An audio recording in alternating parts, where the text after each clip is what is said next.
অত্যন্ত সেরা মানের ফলন হয়েছে সূর্যমুখীর ক্ষেত্রে। রাজবাড়ীর বসন্তপুর ইউনিয়নের বড় ভবানীপুর গ্রামের সংবাদকর্মী শেখ ওয়াদুদ, চেয়ারম্যান জাকির হোসেন সর্দারের পরামর্শে উপসহকারী কৃষি কর্মকর্তা মোনালিসা মিম এবং অলোক কুমার মালাকারের পরামর্শক্রমে ক্ষেতটি করেন। সুন্দর ফলন হয়েছে। নেট দুনিয়ায় দেখা গেছে যে শ্রেণীর সূর্যমুখী তার তুলনায় এটা অনেক ভালো হয়েছে। এই সূর্যমুখীটির ক্ষেত থেকে তোলা হয়েছে এবং বীজ সংগ্রহের কাজ চলছে। অত্যন্ত সুন্দর ফলন হয়েছে। এ জাতীয় ফলন একটু কমই দেখা যায়।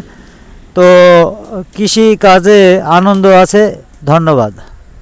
অভিজ্ঞতার কারণে ৮০% পাকার পর ক্ষেতগুলি তোলা হয়েছে। যদিও পোকামাকড়ের আক্রমণ ছিল, তার থেকে নিরাপত্তার কারণেই আগে তোলা হয়েছে।